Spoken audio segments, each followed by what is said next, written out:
Au nom du Père, et du Fils, et du Saint-Esprit. Amen. La paix de Jésus soit dans votre maison, sa paix et sa joie. Alléluia. Donc nous lisons le Saint-Évangile selon saint Marc. Ce que Dieu unit a uni, que l'homme ne le sépare pas. Jésus quitta cet endroit. Voici qu'il arrive aux frontières de la Judée, par l'autre rive du Jourdain, et de nouveau, des foules se rassemblent autour de lui. Il recommence donc à les enseigner, comme il avait coutume de faire. À ce moment, se présentèrent des pharisiens, et lui posèrent cette question, pour le mettre à l'épreuve. Un mari est-il autorisé à renvoyer sa femme? Et lui leur demande: qu'est-ce que Moïse vous a commandé? Ils répondent: Moïse a permis d'écrire un acte de divorce et de renvoyer la femme. Jésus leur dit: il a écrit là une loi adaptée à votre cœur endurci. Mais Dieu, au commencement du monde, les fils d'hommes et femmes, pour cette raison, l'homme quittera son père et sa mère, et les deux seront une seule chair. Ils ne sont plus deux, mais une seule chair, que l'homme ne sépare pas ce que Dieu a uni. De retour à la maison, les disciples l'interrogèrent de nouveau à ce sujet, et il leur déclare: celui qui renvoie sa femme et en épouse une autre commet l'adultère à son égard. Et si une femme renvoie son mari et son épouse, et en épouse un autre, elle aussi commet l'adultère. Merci Jésus pour ta parole. Alléluia. Alors, cette parole qui, comme toutes tes paroles, bien-aimé Jésus, soulève quantité d'encre et de prises de position diverses et variées. Alors, j'ai pas la réponse. J'ai une réponse. Moi, j'interprète cela. Déjà, toujours, on revient au contexte. Il nous est dit au verset 2, ils lui posèrent cette question pour le mettre à l'épreuve. Parce que le sujet de fond, c'est là, les pharisiens veulent mettre à l'épreuve Jésus, c'est-à-dire qu'ils le provoquent. Ils le provoquent pour le faire tomber. Et même jusqu'à le faire tomber à un moment donné, quand il y a eu la parabole de il faut rendre à César ce qui est à César, c'est pour le faire arrêter par les Romains. Et finalement, ils vont y arriver. Mais Jésus est ressuscité. Amen. Donc, le contexte, c'est celui-là, déjà, une provocation. Donc Jésus rappelle le principe, ce qui est tout à fait logique. Il est le Fils de Dieu, il enseigne l'enseignement du Père, il rappelle le principe. Le principe, c'est que il connaît les gens à qui il a affaire. Il ne parle pas à des gens qu'il ne connaît pas. Jésus sonde les cœurs et les reins, il connaît leurs pratiques, il connaît leurs habitudes. Il sait que des hommes sont tentés de se débarrasser de leurs femmes quand elles commencent à avoir un certain âge. Dès qu'elles ont les seins qui sont un peu moins rebondis, un papier sur le coin de la table, tu dégages. Et je vais me récupérer une jeunette. Donc, attention, Jésus connaît ces pratiques-là. Et il sait que pourquoi nous avons gardé dans l'Église catholique la devise de la défense de la veuve et l'orphelin. C'est-à-dire que les femmes seules, dans ces pays-là, dans ces milieux-là, eh bien, elles étaient jetées à la rue. Et la famille, quand elle était comme ça renvoyée, la famille ne la recevait pas souvent, puisqu'elle était renvoyée.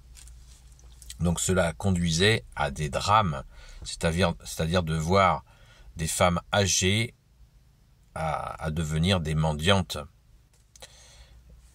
Et souvent la même chose pour les orphelins. Malgré qu'il y avait une pratique, bien sûr, de gens pieux et magnifiques qui accueillaient ces orphelins. Mais en tout cas, il y avait cette réalité-là. Donc, Jésus connaît le cœur des hommes. Donc ça, c'est le rappel. Voilà. Donc Jésus rappelle le principe après, qu'il faut bien sûr tout faire pour ne pas, qu'un couple ne peut pas être séparé, sauf pour cause d'adultère. Donc le principe, c'est cette unité entre l'homme et la femme, voulue par Dieu. C'est ce principe-là que Jésus rappelle, qui est magnifique. Cette unité, une seule chair. Même saint Paul le rappelle en disant que est-il possible qu'un homme épouse une femme qui ne croit pas, ou une femme épouse un homme qui ne croit pas. Une femme croyante, bien sûr en Jésus, qui croit en Jésus. Est-ce qu'une catholique peut épouser un homme qui ne l'est pas, qui ne croit pas? Eh bien la réponse est oui. Saint Paul dit parce que il ou elle sanctifie l'autre. Voilà, c'est merveilleux, une seule chair, c'est beau. Donc Jésus nous le rappelle, et c'est nécessaire que tu le rappelles, bien-aimé Jésus, parce que c'est un beau cadeau. Souvenons-nous que Adam, avant la création d'Ève, il faisait la gueule. Pourtant, il avait tout dans son paradis. Mais il faisait la tête. Alors, le Père, dans son infini amour, avec son Fils et l'Esprit Saint, a fait sortir de son côté la femme, mais pas de sa côte, parce que ça c'est une traduction qui va pas au bout. De son côté, ça veut dire, de son côté gauche, ça veut dire de son cœur. Le Père, le Fils et le Saint-Esprit a fait sortir du côté du cœur de l'homme la femme, ce qui veut dire qu'elle est bien dans son cœur, et il doit la protéger, la considérer comme telle, venant de son cœur, pas de sa côtelette. Ça, il faut bien l'entendre. Il faut bien l'entendre et le mettre en pratique. Cette relation, l'homme doit considérer que cette femme, elle est dans son cœur. Elle vient de son cœur. Et en la protégeant, il la protège elle qui est dans son cœur. Il protège son cœur dans lequel est la femme. Voilà, c'est ça la vraie explication de la femme qui sort du côté d'Adam, de son cœur. Histoire d'amour. Amen, merci Jésus. Donc, Jésus explique au retour qu'il renvoie sa femme et en épouse une autre. Il peut le faire s'il y a adultère. La cause de renvoi d'une femme est l'adultère. La cause, Jésus l'explique. Celui qui renvoie sa femme et en épouse une autre commet l'adultère à son égard. Ben oui, s'il la vire pour de mauvaises raisons, pour cette raison-là, de renvoyer comme ça d'une façon infâme, c'est un adultère. Ben, Jésus a raison.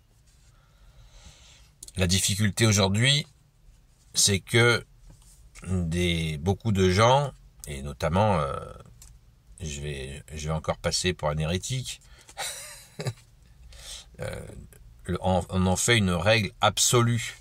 Voilà, une règle absolue, refusant toute situation conflictuelle insoluble. Et oui, c'est ça le problème aujourd'hui. Voilà, on en est là. Alors, moi, j'étale pas trop le problème. J'en parle un petit peu. Là, vous voyez, je réserve un petit bout pour en parler, mais je vais pas en parler des lustres, parce que c'est de la démesure. Voilà. Jésus nous donne la ligne. Elle est évidente. Il est évident qu'il faut tout faire pour la suivre, et les hommes sont les hommes. Jésus nous a dit, la loi était faite pour les hommes et non l'inverse. Voilà. Jésus nous donne la bonne ligne, et nous savons qu'il y a des exceptions. Quand on se marie, c'est pas pour divorcer. Et pourtant, combien y a-t-il de divorces? Alors il y a certainement plein de divorces pour de mauvaises raisons. Là, c'est pareil.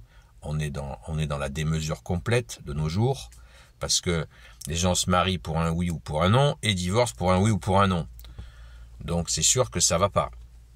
Mais ne pas reconnaître qu'il peut y avoir des situations objectives où les gens croyaient pouvoir s'entendre et ne s'entendent pas, et d'ailleurs avant c'était bien mieux puisqu'il y avait un temps de préparation, les fiançailles permettaient de vérifier aux gens s'ils étaient déjà compatibles.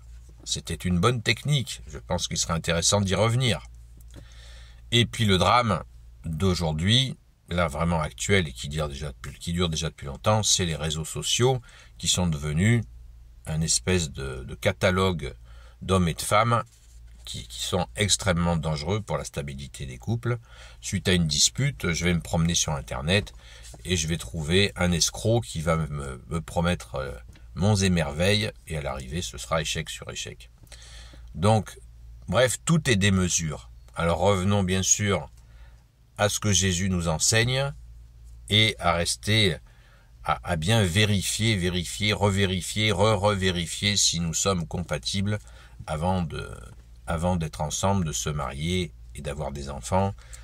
Et éviter bien sûr les mariages avec d'autres spiritualités, ce qui amènera bien des problèmes avec les belles familles. Ça va être le cauchemar. Donc à éviter, évidemment. Quelqu'un qui ne croit pas, c'est pas grave. Le non-croyant, dès l'instant où il accepte que madame ou monsieur baptise les enfants et que la personne vive sa foi tranquille, sans pression, pouvant mettre un saucisson au frigo, du jambon, un bon pâté de cochon, et enfin bon, bref, vous m'avez compris. Donc, que la vie ne se transforme pas en cauchemar. Merci Jésus pour ta parole, tu es le roi de gloire, le Dieu de nos vies. Amen. Gloire éternelle soit au Père et au Fils et au Saint-Esprit, maintenant et toujours et pour l'éternité. Amen. Ô Jésus, toi qui peux tout et qui portes tout, toi le Sauveur, toi l'Emmanuel, je te confie toutes celles et ceux qui regarderont cette vidéo, ainsi que leurs proches selon ta seule volonté, ô Jésus. Sainte Marie, Reine des cieux, toi l'Immaculée Conception, toi qui écrases le serpent, toi qui as la lune sous tes pas, toi notre Mère, Notre-Dame. Saint Joseph, toi le juste et le saint, toi le sage, toi la terreur des démons, toi le saint gardien de la Sainte Église catholique apostolique, Sainte Marie-Madeleine, notre chère sainte patronne, et vous tous les saints et saintes amis de Jésus, s'il vous plaît, et aussi bien sûr Saint Michel Archange qui est comme Dieu, Saint Gabriel Archange, Saint Raphaël Archange, et vous tous les anges qui servent Jésus, je vous confie toutes celles et ceux qui regarderont cette vidéo, ainsi que leurs proches selon ta seule volonté, ô Jésus. N'oublions pas qu'il y a aussi des situations où par exemple, prenons un exemple simple, une femme qui castre son mari par son attitude, le pousse à aller voir ailleurs. Si l'homme est de la même manière, ça va aussi dans l'autre sens. La maltraitance des attitudes, ça existe.